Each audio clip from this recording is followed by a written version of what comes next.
Izinkan saya membacakan sambutan Menteri Kesehatan. Assalamualaikum warahmatullahi wabarakatuh. Salam sejahtera bagi kita semua.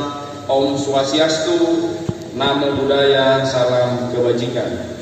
Puji syukur kita panjatkan kehadirat Tuhan Yang Maha Kuasa yang telah memberikan limpahan rahmat dan karunia-Nya kepada kita semua, sehingga kita masih diberikan kesehatan dan kesempatan untuk dapat memperingati Hari Kesehatan Nasional yang ke-58 pada tanggal 12 November 2022. Hadirin peserta upacara yang saya hormati, Hari Kesehatan Nasional ke-58 tahun 2022 mengangkat tema Bangkit Indonesiaku, Sehat Negeriku.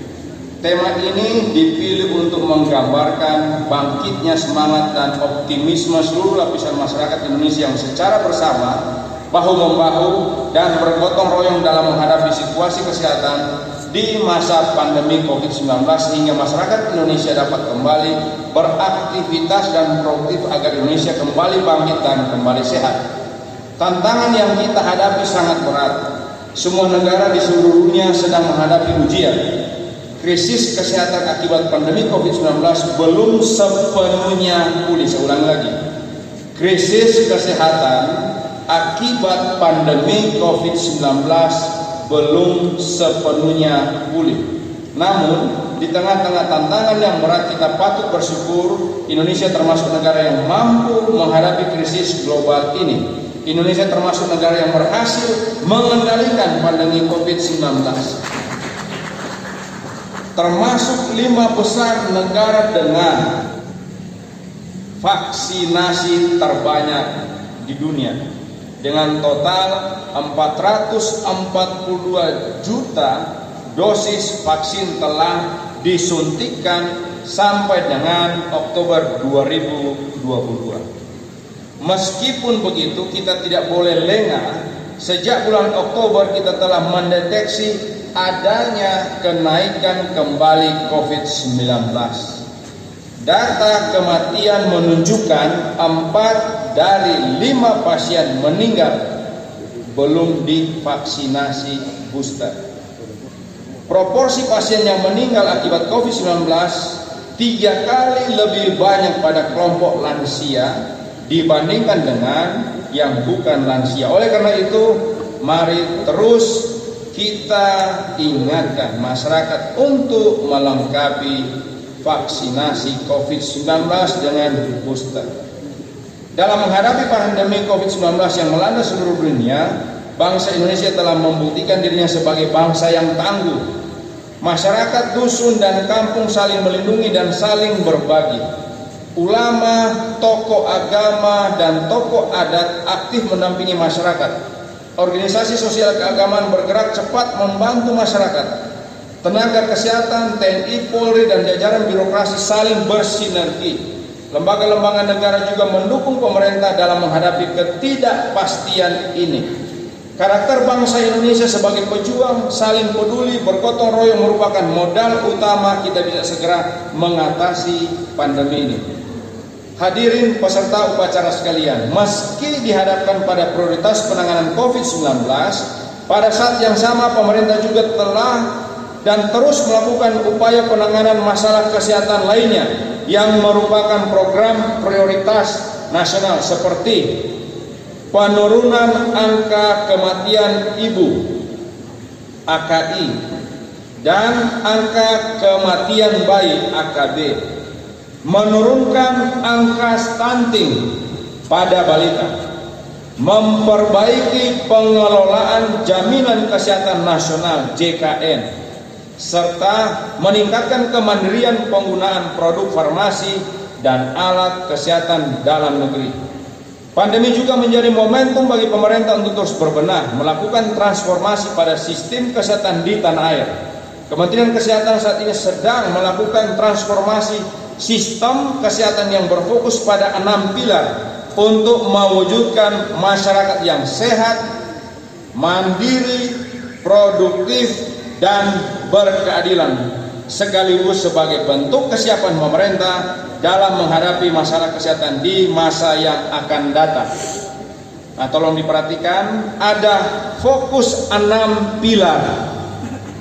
transformasi kesehatan, yaitu transformasi layanan primer, transformasi layanan rujukan, transformasi sistem ketahanan kesehatan, transformasi sistem pembiayaan kesehatan, transformasi SDM kesehatan, dan transformasi teknologi kesehatan. Izin saya motong karena panjang ini.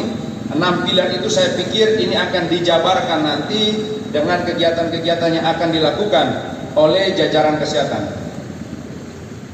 Hadirin peserta upacara yang saya hormati, dengan rasa syukur dan bangga saya juga ingin menyampaikan pencapaian presidensial G20 Indonesia bidang kesehatan. Pertama, Pandemic Fund yang diusung sejak Presiden G20 Arab Saudi, dilanjutkan pembahasannya pada presidensi G20 Italia, kini mewujud nyata dan diluncurkan pada presidensi G20 Indonesia untuk memperkuat tatanan kesehatan global, terutama dalam kesiapsiagaan menghadapi pandemi di masa datang.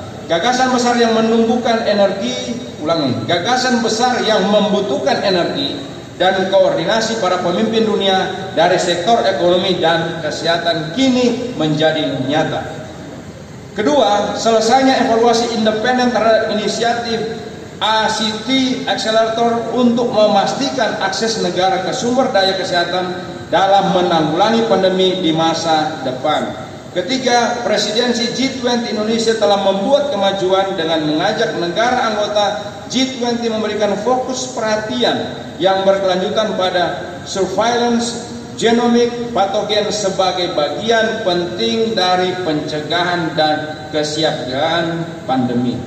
Keempat, Presiden G20 Indonesia juga berhasil mengharmonisasi sertifikasi kesehatan pada perjalanan internasional, membangun interoperabilitas sistem antar negara. Kelima, pada Presiden G20 Indonesia ini, negara-negara anggota G20 juga berhasil mencapai kesepakatan agar analisis kesenjangan dan pemetaan jaringan penelitian dan manufaktur vaksin, alat diagnosis, dan terapi dilaksanakan serta akan dilanjutkan pada presidensi G20 India. Keenam, Presiden G20 Indonesia juga memberikan ruang bagi keberlanjutan pembahasan serta perhatian dunia akan penanggulangan tuberkulosis, implementasi One Health, dan perlawanan terhadap resistensi antimikroba. Hadirin yang berbahagia, pada kesempatan ini juga saya menyampaikan terima kasih dan penghargaan yang setinggi-tingginya kepada segenap insan kesehatan yang telah bahu-membahu berjuang tanpa mengenal lelah dalam melaksanakan pembangunan kesehatan. Perjuangan kita masih panjang. Oleh karena itu saya berharap semua insan kesehatan agar satu, terus mendorong terbangunnya gerakan masyarakat hidup bersih dan sehat. Di antaranya melalui konsumsi makanan bergizi seimbang, melakukan aktivitas fisik setiap hari, dan mencuci tangan dengan sabun. Yang kedua, terus mendorong masyarakat untuk memeriksakan kesehatannya secara rutin, baik pemeriksaan ibu hamil, pemantauan tubuh kembang balita, imunisasi, pemeriksaan penyakit-penyakit sesuai siklus hidup. Dan ketiga, terus mengembangkan diri dan organisasi dalam kompetensi dan memberikan pelayanan kesehatan terbaik kepada masyarakat. Semoga Tuhan Yang Maha Esa senantiasa memberikan perlindungan, memberkati upaya kita dalam mewujudkan bangsa Indonesia yang sehat sejahtera.